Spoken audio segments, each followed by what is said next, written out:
कि आन बान शान का प्रतीक बने। आदरणीय शुक्ला मैडम।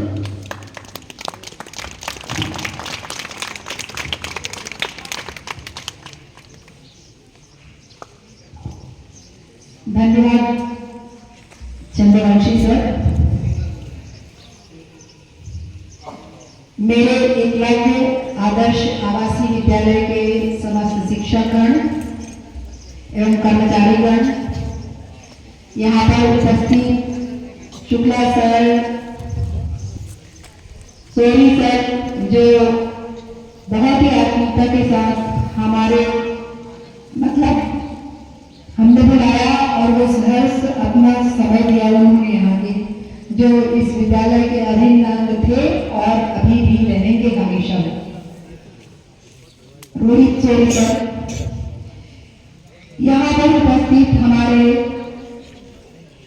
संस्था के Chandravanshi sir, Subhash Chandra Sahu sir, doctor Pramod Shukla sir, अधीक्षक Shri Nishan Devi sir, madam Sushri Krishna madam, Saraswati madam, Pritika madam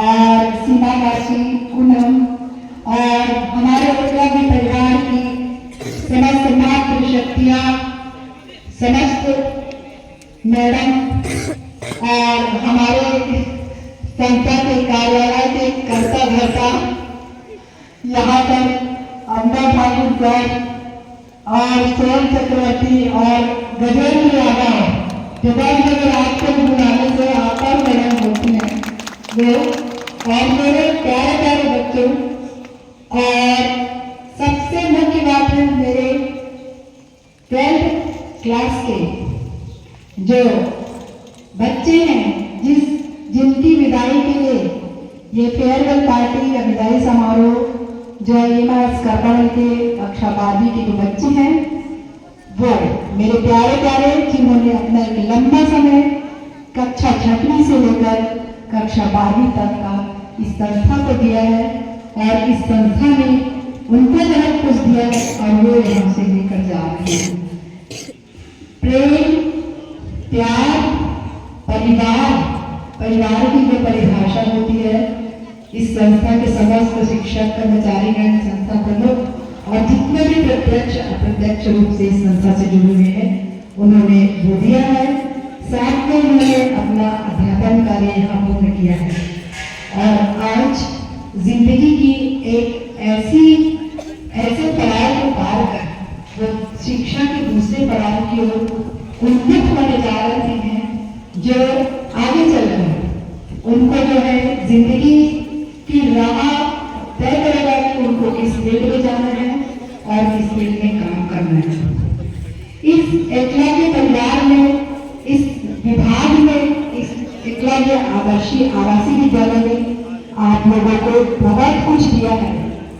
आपको जीने का तरीका, सामाजिकता, अपनी संस्कृति का संरक्षण, भाईचारा, समाज सेवा और आपकी शैक्षणिक गतिविधियों का उन्नयन, शैक्षणिक गतिविधियों का उन्नयन और एक आपको सामाजिक, सांस्कृतिक, राजनीतिक विकास और इसके साथ ही सर्वांगीण विकास का एक द्वार आपके लिए खोला है, जो भारत सरकार, मिनिस्ट्री ऑफ ट्रैवल अफेयर्स, जनजाति कार्य मंत्रालय, नई दिल्ली के अधीन नेस्ट के तहत संचालित हो रहा है, उसके अधीन सब गतिविधियां चल रही है। बहुत ही अंतर आया है, बदलाव आया है। मैं जब से आई हूँ तब से ये बदलाव महसूस कर रही हूँ कि प्रत्येक वर्ष कुछ न कुछ संस्था में कुछ नया होता है और संस्था की उन्नति प्रगति होती है। बहुत अच्छी बात है कि आप लोग सीबीएसई कोर्स पढ़ के निकल रहे हैं। सीबीएसई कोर्स जो है, सीबीएसई कोर्स पढ़ रहे हैं, निश्चित रूप से आपको अपनी शैली में अपने आप को प्रस्तुत करने की शिक्षा देता है। ये कोर्स जो है, आप कैसे अपने आप को आगे जीवन में प्रेजेंट करेंगे और कैसे आप प्रस्तुत करेंगे, ये सारा चीज सीबीएसई कोर्स जो है। लेकिन आगे चलकर ये बहुत आपको अच्छा लगेगा। हर कॉम्पिटिटिव एग्जाम, हर प्रतियोगी परीक्षाएं जो है आपके इसी कोर्स के तहत होती है। सबसे ठीक ये बता दूं, मैं कक्षा 12वीं के बच्चे जो हैं वो बहुत ही एक ऐसे पड़ाव में जीवन के हमारे रोहित जोड़ी सर ने बहुत कुछ समझा दिया है आपको एग्जाम्पल के माध्यम से, मुझे समझाने की जरूरत नहीं पड़ेगी। और आप स्वयं आप एक ऐसे उम्र के पड़ाव पे पहुंच गए, बारहवीं वाले सुन रहे हैं मेरा, तो ध्यान से सुनिएगा इस चीज को। तो क्या है कि आपको अपने जीवन का रास्ता तय करना है, आपको अपने घर वालों को कुछ देना है, आपको अपने समाज को देना है, आपको अपने राज्य को देना है, अपने देश को देना है, अपने परिवार को देना है और देश का एक अच्छा नागरिक बनना है। आप किसी भी फील्ड में जाएं, चाहे राजनीतिक हो, सांस्कृतिक फील्ड हो, चाहे ऑफिसर बनना चाहें, डॉक्टर बनना चाहें, इंजीनियर बनना चाहें, किसी भी प्रकार का फील्ड है, अपनी रुचि का फील्ड है, क्या बिजनेस करना चाहें, जिस फील्ड में जाए बस आप एक सिस्टम के तहत काम करें और ऊंचाइयों को छुएं। यही मेरे यज्ञ परिवार की तरफ से आशीर्वाद होगा और आप लोगों का यही मैं कहूँगी कि आप लोग इस तरह से कार्य करें। अपने घर की अभी तक वो सब माफ है, लेकिन आप अपने बड़े हो गए, एक जिम्मेदार देश के नागरिक बनने जा रहे हैं। 18 वर्ष की आयु पूर्ण हो चुकी है आप, मतदाता सूची में आपका नाम आ चुका है, तो आप उसको भी ध्यान रखें और जीवन में जो भी करें सफलता की सीढ़ी पर चढ़ें। उसके लिए आपको कर्म करना होगा, क्योंकि कहते हैं ना, बीज को खपे बिना विकास नहीं होता, बीज को खपे बिना विकास नहीं होता, दीप को खपे बिना प्रकाश नहीं होता। आदमी की मेहनत से बनता है, आदमी की मेहनत से बनता है, सब कुछ बना बनाया इतिहास नहीं होता, सब कुछ बना बनाया इतिहास नहीं होता।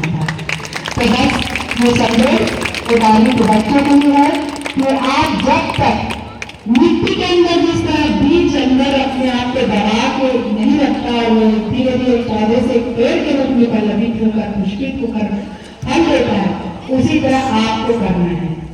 क्योंकि प्रकाश भी दिए, जब तक दिया नहीं जाता प्रकाश नहीं मिलता, और जब तक आप मेहनत नहीं करेंगे तब तक आप अपना इतिहास नहीं बदल सकते। मैंने सहायक आयुक्त महोदय को आमंत्रण दिया था, वो तैयार थे, सहर्ष उन्होंने आमंत्रण स्वीकार किया था और बहुत इंटरेस्ट रख रहे थे कि बच्चों के साथ में बात करूं मैं, लेकिन इतना आवश्यक कार्य आ गए हैं। मार्च का महीना आए, रात को उन्होंने मैंने मैसेज किया, मैडम मेरा कंफर्मेशन नहीं है, बहुत सारी जानकारियां हैं जो कल तक ही मुझे पूर्ण करनी है, 5 बजे तक बच्चों से मिलूंगा, अवश्य मिलूंगा, मेरे संदेश दीजिएगा। हमारे सहायक आयुक्त गणेश राम सोरी, हमारे नए सहायक आयुक्त सर का नाम क्या है? GR सोरी, है ना? तो जो उन्होंने संदेश भेजा है, तो मैं आपका संदेश उनकी आप तक पहुंचा रही हूँ, उनका संदेश। और यही अपेक्षा करूंगी कि आप 12वीं में जा रहे हैं तो यहाँ से जाके आप घर में सो मत जाइएगा। अभी आपके लिए एक और नई चीज बता देती हूँ। कल भी मुझे CTD से फोन आया था और आज कल भी आप भी मेरी रास्ते में AC सर से बात हुई है। नीट के जो 31 बच्चे हैं पूरे, और उनकी जानकारी मैं ले रही हूँ, और JEE के जो है 9 बच्चे, JEE के जो है टेस्ट के, आप लोग निराश मत होइए, आज इंजॉय करिए। हो सकता है 1 हफ्ते से आपकी कोचिंग क्लासेस शुरू हो। अब वो कोचिंग क्लासेस कहाँ हो सकती हैं? या तो राज्य रायपुर में होंगी या तो जिले में होंगी, जगदलपुर में। वो विभाग ही तय करेगा, उसके लिए आप लोग तैयार रहिए। नीट के जो 21 बच्चों ने जो फॉर्म भरा है उसका एक ग्रुप बना लीजिए, उसमें मुझे भी जोड़ दीजिए, ऐश्वर्या मैडम और प्रीतिका मैडम को भी जोड़ दीजिए, और गणित वाले बच्चे जो है लहरी सर और मुझे जोड़ दीजिए, और ऑफिस के गजेंद्र और बेदी सर को भी, क्योंकि आप लोग का एग्जाम गर्मी की छुट्टियों में होगा। तो क्या है कि सारे टीचर्स छुट्टियों में चले जाते हैं, तो आपसे कॉन्टेक्ट बनेगा और आपका एग्जाम कब क्या है तो एक साथ मैसेज सबको मिलेगा। और आप लोग अपना वही फोन नंबर दीजिएगा जो आपके एग्जाम के आपने जो फॉर्म भरा है नीट का या JEE का, वो फोन नंबर और आपका चालू फोन नंबर जिससे हमसे बात हो सकती है, उस नंबर को उस ग्रुप में ऐड कर दीजिए, दोनों नंबर को। ताकि आप लोग बहुत अच्छे से कर सके। कुछ बच्चों ने फार्मेसी का भी फॉर्म भरा है, 6 बच्चों का नाम क्या है। अगर कोई बच्चा नर्सिंग के फॉर्म के लिए इंटरेस्टेड है, वो भी जो वाकई में इंटरेस्टेड है, तो वाकई में परीक्षा नहीं जाता है, जो उस फील्ड में वाकई में जाने में वही फॉर्म भरे, तो वो नाम दे देंगे आज कृतिका मैडम को। इस बीच में ये बात मुझे आपसे करनी पड़ रही है, क्योंकि जरूरी है करनी, आप लोग फिर चले जाएंगे और एक साथ इकट्ठे मंच पर आप लोग से बात नहीं हो पाएगी, ठीक है। तो बस मैं ये कहूँगी बाकी वाले बच्चे कि आप इस संस्था से हमेशा से जुड़े रहोगे, हम कभी आपको नहीं भूलेंगे और आशा करते हैं कि आप भी अपने गुरुजनों को, अपने अधीक्षक सर को, अपने कर्मचारी को और अपने संस्था प्रमुख को, मैडम को नहीं भूलेंगे, याद रखेंगे। कभी भी किसी भी मोड़ पर मिलेंगे तो याद रखेंगे, वो हमारे लिए सबसे बड़ा खुशी का पल होगा। और उसके साथ ही जो है आपके जो बहुत सारे कर्मचारीगण हैं, जो आपको सुबह से लेकर रात तक आपके पीछे रहते हैं, आपको खाना खिलाते हैं, आपकी व्यवस्थाएं देखते हैं, प्रत्यक्ष अप्रत्यक्ष रूप से काम करते हैं, तबीयत ठीक है नहीं है तो भी मजबूरी में बच्चों का नुकसान है, बच्चों को सही समय पे हर चीज मिले, इसका ध्यान रखते हैं, तो उन लोगों को भी हमेशा आप याद रखेंगे। टाइम टू टाइम मिलेगा। कल एक वाक्य हुआ, मैं गई state bank of India Jagdalpur में थी, संस्था के कार्य से थी, एसी से वहां गई थी और मैं खाना नहीं खाई थी, 3:30-4 बजना था उस समय था, और मेरे पास साधन की व्यवस्था नहीं थी, जो भी कारण है मेरी गाड़ी थोड़ी सी प्रॉब्लम में आ गई, तो मैं बैठी हुई थी, 2 संतरे रखी थी, एक संतरे खाई हुई, एक रखा होता। अचानक से एक बच्चा मुझे आया वेल मिनट तरीके से और वाकई मेरे पैर छुआ, तो ऊपर से नीचे तक मैं देखी और मैं बोली अरे, मैं चेहरे से पहचान गई लेकिन नाम नहीं याद था। तो वो कौन था? मैंने तो वही बच्चे हो जो डांस करते थे। बोले हाँ मैडम मैं वही हूँ। तो कैलाश था वो। मुझे बहुत अच्छा लगा, उसने मेरे साथ एक फोटो भी ली, मैडम आपके साथ फोटो लूंगा मैं करके, और मैं बोली क्या कर रहे हो? DRDO में कर रहा है कुछ, बोला वो। फिर उसके बाद मैं बोली बेटा तुम मेरे को छोड़ सकते हो क्या, भोजन नहीं हुआ है मेरा, मेरे को क्योंकि एसी सर की मीटिंग करनी, फिर वापस जाना है। बिल्कुल मैडम आपको छोड़ दूंगा, कहाँ पर छोड़ना है। उसने मेरे को छोड़ा तो मुझे बहुत अच्छा लगा कि ये मेरे एकलव्य आदर्श आवासीय विद्यालय के ये बच्चे हैं पास आउट, जो अपनी सामाजिकता के साथ ना वो अपने संस्था की शिक्षा देने को रहे हैं, ना वो अपने संस्था को रहे हैं, ना वो अपने कर्तव्य को और अपने जो नैतिक आचरण को नहीं भूले हैं। मैं वो कहाँ से देखा, मेरे को मैं बैठी थी अपने में बिजी थी, काम कर रही थी उस समय में, सारा चीज डॉक्यूमेंट्स देख देख के मैं उसको देख रही थी सही है कि, लेकिन वो आया, मुझे बहुत खुशी हुई और बोला मैडम जरूर मिलूंगा, आऊंगा, कभी संस्था आया करो। तो आप लोगों से भी यही अपेक्षा करूंगी, आप जहाँ ही कहीं भी हो, अपने संस्था को, अपने गुरुजन को, अपने यहाँ पर जिन्होंने आपको 6वीं से लेकर 12वीं तक एक पितृ मात्र का व्यवहार दिया है, परिवार का प्यार दिया है, कभी डांट दी है, कभी प्यार दिया है, कभी फटकार दिया, एक अच्छा नागरिक बनाने की दिशा में एक कार्य किया, एक सामाजिक व्यक्ति बनाने के लिए कार्य किया, उसको मत भूलिए। और मैं यही शुभकामनाएं दूंगी कि आप सब के सब 12वीं में पास हो, अच्छे नंबरों से पास हो और पास होने के बाद अपने फील्ड पर जाएं, जेईई मेंस के एग्जाम के लिए पूरे के पूरे आए, नीट के एग्जाम के लिए पूरे आए, फार्मेसी और जो भी पीटी में भी इन लोगों का भर चुका है फॉर्म, हम लोग को बता दें मैथ्स वाले 9 के 9 बच्चों का पीटी में फॉर्म भर चुका है, उस फॉर्म को भी आप लोग को करना है, मतलब ये फॉर्म को भरना ही नहीं है, परीक्षा देने आना है, वो सब करें। आप लोग को ढेर सारा आशीर्वाद, ढेर सारा मतलब बोलना चाहिए प्रेम, प्यार और ऊंचाइयों पर उड़ने का आशीर्वाद, लेकिन क्या बोलते हैं जमीनी स्तर के साथ जुड़ा हुआ होना, उस तरह से आप लोग ऊंचाइयों को छुए, आप लोग खूब तरक्की करें, आप अपने रास्तों को चुने और इस संस्था को हमेशा याद रखें। बस इसी आशीर्वाद के साथ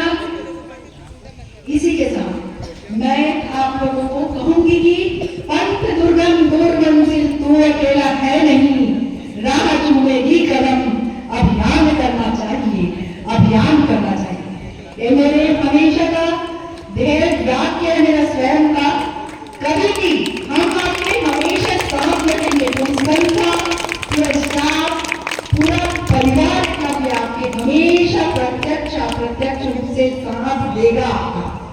आप बस अपने कर्तव्य पथ पर चलिए, कर्म करिए, दुर्गुणों से दूर रहिए, नैतिकता का पालन करिए, सामाजिकता के साथ एक देश के अच्छे नागरिक बनिए।